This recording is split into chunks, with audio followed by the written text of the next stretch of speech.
Путин собирается в Украину. Неужели диктатор приедет обсуждать окончание войны? Обо всем расскажем. Россия ударила по границе с ЕС. Будет ли реакция Союза? В Брюсселе срочно готовят ответ, но может оказаться слишком поздно. Трамп и Путин вместе давят на Зеленского. Есть ли шанс избежать ярма мирного плана? Вице-президент раскрывает те подробности, о которых мы еще не знали. Секреты Большой Двадцатки, о чем рассказал не к месту включенный микрофон и какой главный скандал произошел еще до начала саммита. Песков в розыске в России. Что произошло и что заставило пойти на такой шаг российское руководство? Об этих и других самых главных событиях вечера субботы 22 ноября. Самые важные и срочные новости, эксклюзивные подробности. Вы смотрите информационный выпуск «Нехта». Оперативно о событиях в России, Беларуси, Украине и мире. Раньше и понятнее других. Все, что нужно знать сегодня.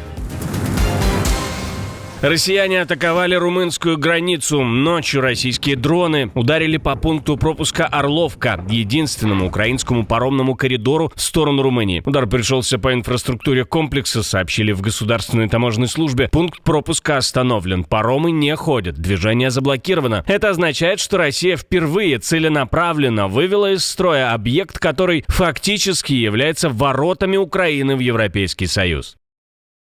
Сейчас осуществляются все необходимые меры по ликвидации последствий. Просим для пересечения границы воспользоваться другими ближайшими пунктами пропуска.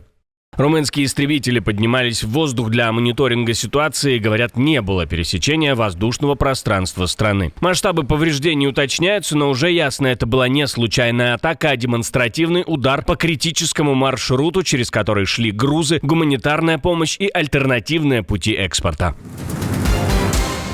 Украина рискует либо потерять партнера, либо потерять достоинство. Так Зеленский описал ситуацию вокруг американского так называемого мирного плана. И именно эта фраза стала поворотной точкой всей истории. Стало ясно, что речь идет не о переговорах, а о давлении. Украина оказалась под двойным ультиматумом. Трамп и Путин синхронно требуют от Зеленского одного и того же – принять их мирный план до четверга. Иначе США прекращают оружие и разведку, а Россия обещает силой захватить новые территории. Эффективная работа вооруженных сил Российской Федерации должна убедить Зеленского и его режим, что лучше договариваться и делать это сейчас. И лучше делать это именно сейчас, чем потом. Пространство для свободы принятия решений для него сокращается по мере утраты территории.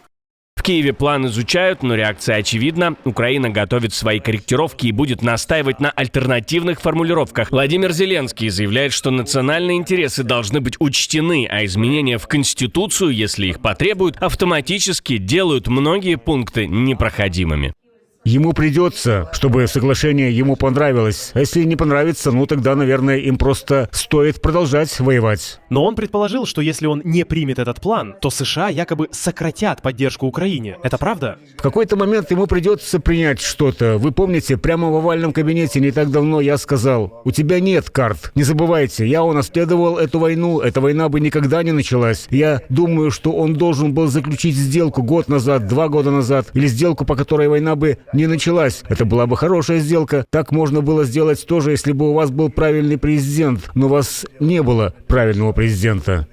Чудес не будет, помощи тоже может не быть. Вице-президент США со своим видением мирного плана своего начальника Джей Ди Венс сформулировал 3 закона мирного плана по Трампу и дал понять, что альтернативы Киев фактически не имеет. Венс заявил, что любой план должен остановить убийство, сохранив украинский суверенитет, устроить и Россию, и Украину и гарантировать, что война не вспыхнет снова. По его словам, те, кто критикует предложения Трампа, они либо не понимают сути плана, либо живут в мире иллюзий.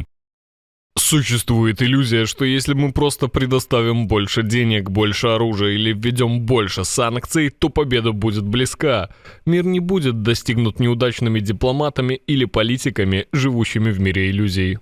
Иначе говоря, Вашингтон продолжает давить: примите или останетесь без поддержки. Интересно, что в то же время Дональд Трамп назначает нового спецпредставителя по мирному плану. По информации The Guardian, им стал бывший одногруппник вице-президента и его хороший друг, ну а теперь министр армии Дэн Дрискл. И по информации издания, Трамп намерен отправить его в Москву.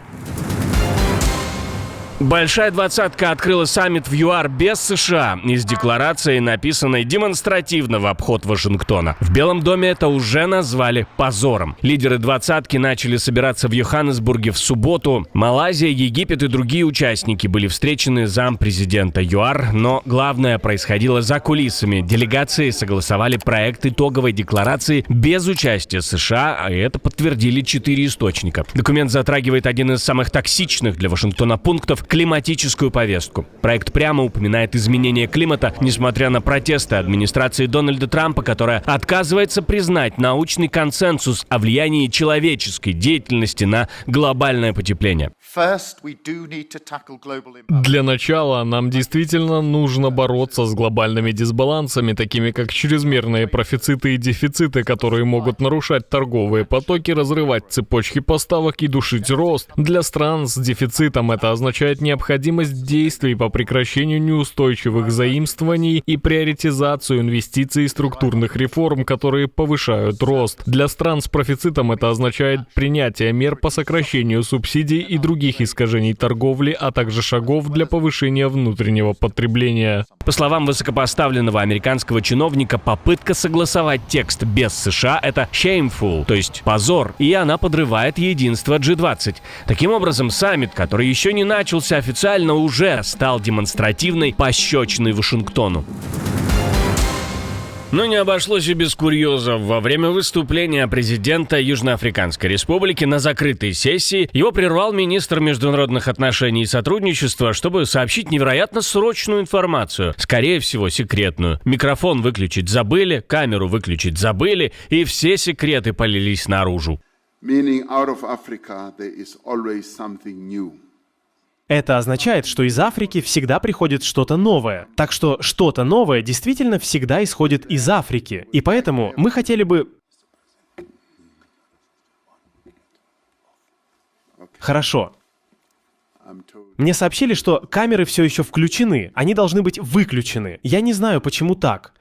Правда, о чем такие не должны были узнать люди в зале, почему не выключили ни микрофон, ни камеры на закрытом заседании Большой двадцатки, пока остается загадкой. Новый сигнал из Кремля, только кому и зачем? Там снова разогревают тему поездок на новые территории и намекают, что Владимир Путин может появиться на оккупированной земле Украины уже до конца года. Ранее Кремль уже изображал активность Путина на оккупированных территориях. В апреле 23-го российские СМИ сообщили о его визите в Херсонскую и Луганскую области. Позже расследователи подтвердили, что визит действительно был, но с большой дистанцией безопасности, не ближе, чем в 130 километрах от украинских позиций. Если и на этот раз поездка состоится, Кремль вряд ли изменит привычную схему, только тщательно подготовленные локации и нулевая вероятность риска для диктатора.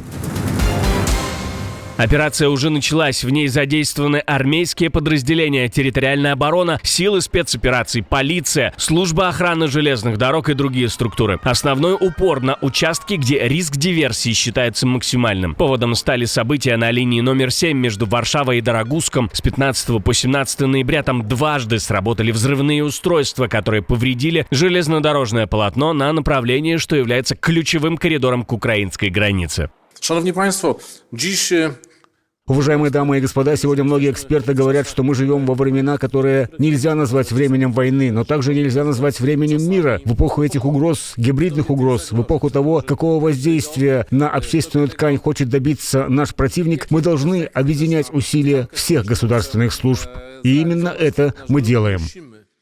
Параллельно Варшава объявила о планах создать собственную систему противодействия беспилотникам отдельно от общеевропейской инициативы по стене дронов. Заместитель министра обороны Цезарий Томчик сообщил, что в ноябре Минобороны объявит инвестиции в технологии обнаружения, подавления и нейтрализации враждебных БПЛА в рамках расширенной программы противовоздушной обороны. Суммы не раскрываются, но не меньше половины контрактов должны получить польские компании.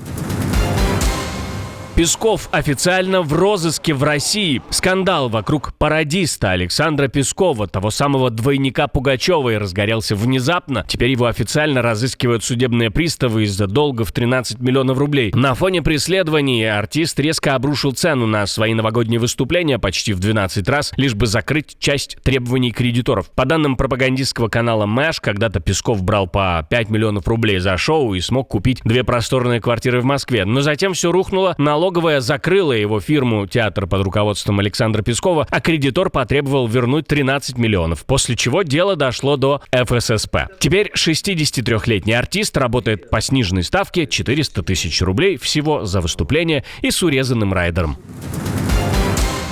Одной из немногих позитивных сторон того, что Лукашенко считает себя президентом, является то, что он может выпускать людей из тюрем, правда, в которые он сам их и сажает. Теперь с помпой и транспарантами были освобождены из-за стенок несколько десятков людей. Помилованы 2 католических священника, Анджей Юхневич и Генрих Околотович, осужденные за совершение тяжких и особо тяжких преступлений против государства, а также иные преступления. Это решение было принято по просьбе Папы Римского Льва XIV в развитии достигнутых договоренностей между президентом США Дональдом Трампом и президентом Республики Беларусь Александром Лукашенко по просьбе украинской стороны, руководствуясь принципами гуманизма и в качестве жеста доброй воли, президентом помилован 31 гражданин Украины, совершивший уголовное преступление на территории нашей страны. Не просто жест доброй воли. Лукашенко так войну заканчивает, оказывается, на сопредельной территории. Отдельное спасибо, что досмотрели до конца. Спасибо за ваше доверие. Жду развернутых комментариев, лайков и репостов. Это важно, чтобы нас становилось больше. На этом пока все. До новых встреч и хороших вам новостей.